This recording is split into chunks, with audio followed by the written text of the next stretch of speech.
Welcome to Holistic Highlights with Rachel Boucher. Fresh joy for your journey. I cannot begin to tell you how timely this psalm has been for me this week. And I pray that God has used it in your life as well. Today is our final day in Psalm 121. And we're going to look at the last two verses. And then I want to share with you how this psalm has helped shape my prayers, not just for myself, but for my family and even for others. So as we look at verses 7 and 8, we are left with four powerful truths that help shape our prayers. Listen to Psalm 121, 7 and 8. The Lord will keep you from all evil. He will keep your life. The Lord will keep your going out and your coming in from this time forth and forevermore. These verses emphasize that not only is God our current protector, but He is the keeper of our whole life, from our daily activities to our eternal destiny. His care is comprehensive. It says from all evil. It's personal. It says your life. And it's continual. It says forevermore. So let's look at each of these four truths one at a time, and then I will share how this psalm has become very personal to me. The first truth is the Lord will keep you from all evil. Again, this does not mean that our lives will be free of trouble or that we will never experience hardship and trauma, but the truth here is that evil will not ultimately triumph over us. It's a keeping, not from trouble, but from defeat. God protects our souls, even through trials. Last week, we looked at some particular ways God keeps us from harm. He shades us on our right hand. He stands as our protector where we are exposed. He shields us in the heat of our daily battles and nightly fears.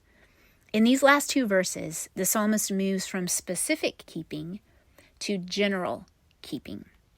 He keeps us from all evil, preserving our life from the clutches of the evil one through all of life's trials. It says He will keep you from all evil. The second truth is He will keep your life. Here is the central focus of His keeping. It's more than being comfortable. It's more than escaping pain. His comprehensive keeping concerns our life. This is our whole being, our body, our mind, and our soul. God is deeply involved in how trials affect our beings and is keeping our souls, even though we may experience storms all around. Our inner life, which is housed in our soul, is secure in Christ. God preserves your entire being.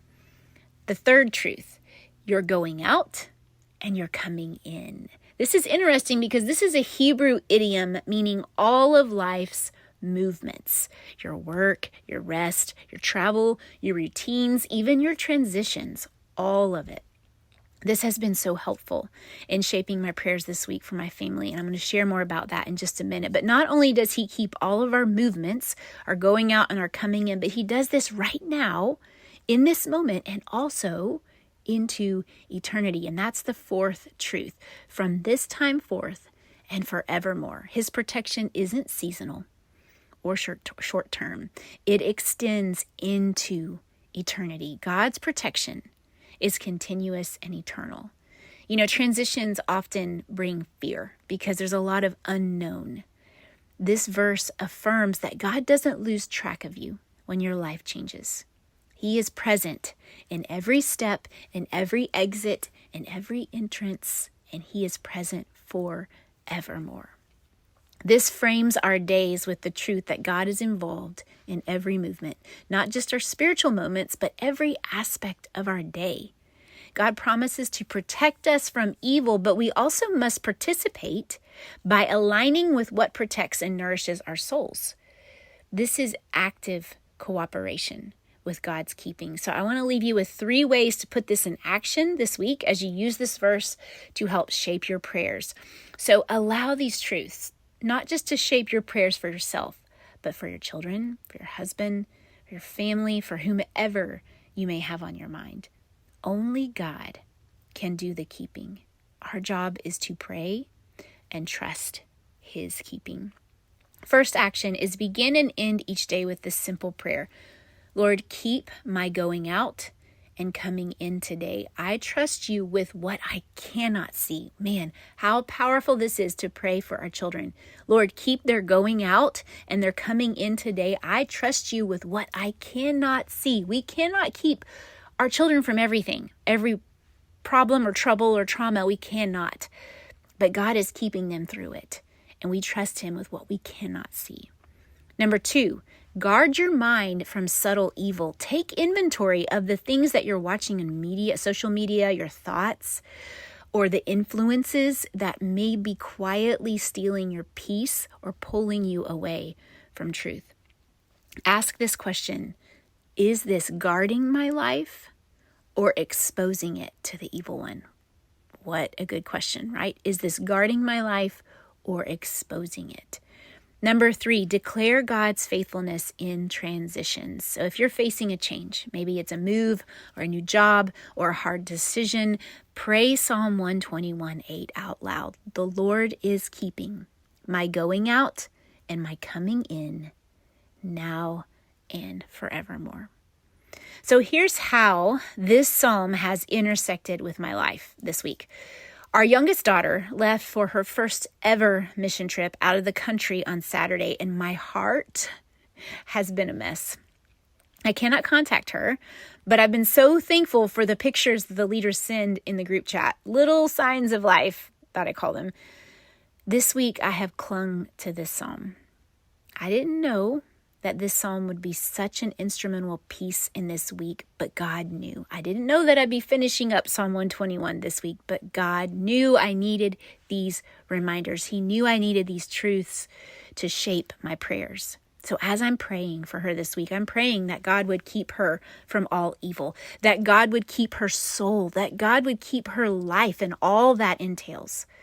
Then I'm also praying that God would keep her going out, her leaving on the mission trip, whenever she leaves the hotel, whenever she goes out to minister, that God would keep her going out and her coming in. But not just coming back to the hotel, but coming back to us. I'm praying this over her and allowing these truths to shape my prayers, trusting that he will do it now and forevermore.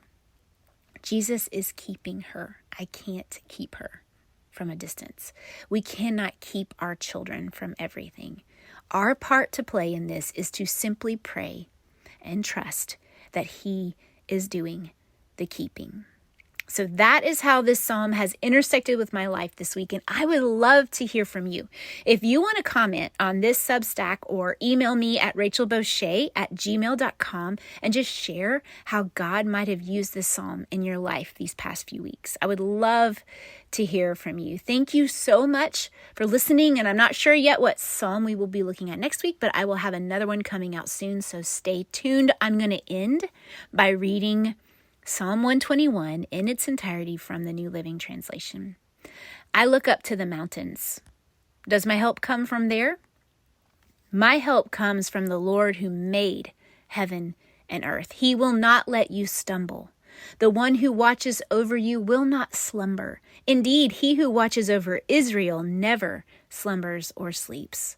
The Lord himself watches over you. The Lord stands beside you as your protective shade. The sun will not harm you by day, nor the moon at night. The Lord keeps you from all harm and watches over your life. The Lord keeps watch over you as you come and go, both now and forever.